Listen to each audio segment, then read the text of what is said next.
ఏమి సాధించారో ఏమి సాధిస్తారో కూడా వెలువరించలేకపోయారు. ఇప్పుడే కాదు, చంద్రబాబు నాయుడు గారు ఇప్పటికి 55 సార్లు సింగపూర్ పర్యటనకు వెళ్లారు రాష్ట్ర అభివృద్ధి కోసం అని చెప్పి. ఒక్క రూపాయి లేదు ఒక్క పైసా తీసుకొచ్చి పెట్టుబడి పెట్టినటువంటి సందర్భం ఏదైనా ఉందా అంటే వెనక్కి వెళ్ళి చూసుకోండి, ఎక్కడ ఏమీ లేదు. ఎందుకు సింగపూర్ వెళ్తారో ఎందుకు సింగపూర్ వస్తారో చాలా మందికి అర్థం కాదు. బహుశా పాత లావాదేవీలు ఏమైనా సెటిల్ చేసుకోవడానికి వెళ్లారా?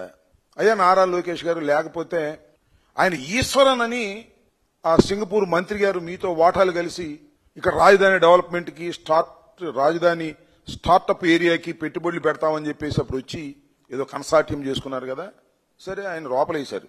అవినీతికి పాల్పడుతున్నాడని సింగపూర్ ప్రభుత్వమే ఆయన లోపలేశారు. మొన్నే విడుదలయ్యారు. ఏమన్నా ఆయన కలిసి వచ్చారా? లేకపోతే ఆ లావాదేవీలు ఏమైనా సర్దుబాటు చేసుకున్నారా? అసలు ఎందుకు వెళ్లారు మీరు? ఏమి సాధించడానికి వెళ్లారు? సమాధానం లేదు. అది నాకు తెలియకూడదండి. సింగపూర్ ఏమైనా భారతదేశాన్ని అభివృద్ధి చేయడానికో ఆంధ్రప్రదేశ్ని అభివృద్ధి చేయడానికో పుట్టినటువంటి దేశమా?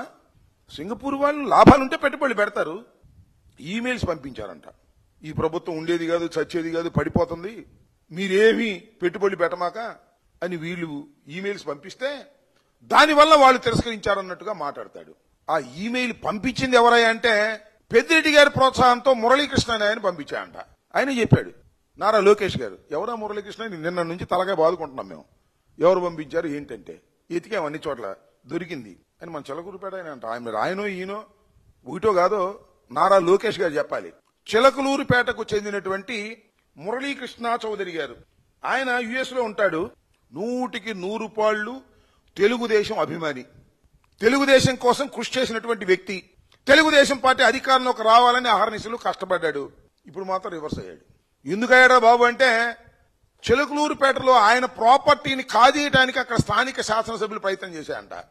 ఇంత కలలుగన్నటువంటి కూటమి ప్రభుత్వం, చంద్రబాబు నాయుడు గారి ప్రభుత్వం అధికారంలోకి వచ్చినా కూడా నాకు న్యాయం జరగకుండా నా ఆస్తులే కాజేసే పరిస్థితికి వచ్చేశారు, కబ్జా చేసే పరిస్థితికి వచ్చేశారు. తెలుగుదేశం వాళ్ళు మా వాళ్లే, ఈ ప్రభుత్వం కన్నా జగన్ ప్రభుత్వం 1000 రెట్లు బెట్లని ఆయనే ఈమెయిల్స్ పెడుతున్నాడు. మీకు చిత్రం ఏంటంటే ఒక ఈమెయిల్ చదివి వినిపిస్తా. ఆయనే మురళీకృష్ణారెడ్డి గారు, రాత్రి 4 పెగ్గులు వేసి 4 ఈమెయిల్స్ పంపించా, ఎవరికి పంపించానో నాకు గుర్తులేదు. ఇది ఆయన పెట్టిన ట్వీట్. అంటే ఈ మురళీకృష్ణ చౌదరి గారు చిలకలూరుపేట ఆయన, యుఎస్ లో ఉండే ఆయన, తెలుగుదేశం పార్టీకి చెందిన ఆయన, తెలుగుదేశం పార్టీ సరిగా పరిపాలన చేయటం లేదని, తన ఆస్తులు కాజేయడానికి ప్రయత్నం చేసిందని ఆయన ఈమెయిల్స్ పెట్టాడంట ఎవరికో. దానికంట నారా లోకేష్ గారు పెద్దిరెడ్డి గారు పెట్టించాడనేటువంటి పరిస్థితి దిగజారిపోయి మాట్లాడేటువంటి పరిస్థితి దిగజారిపోయాడు. అంటే ఏమి లేదు, గుడ్డగాల్చి మొఖాన్ని వేసేద్దాం. ఇవాళ సింగపూర్ వెళ్ళి ఏమీ తీసుకురాలేకపోయాం, అది చెప్పినా కూడా ఉపయోగం లేదు కాబట్టి ఏదో కథల్ని చెప్పాలి అనేటువంటి ప్రయత్నం ఇవాళ నారా లోకేష్ గారు పాపం చెప్పేటటువంటి ప్రయత్నం చేస్తున్నారు. ఇది ఒకసారి చెప్పమని అడుగుతా నారా లోకేష్ గారు, ఈ మురళీకృష్ణ చౌదరి గారు ఎవరు?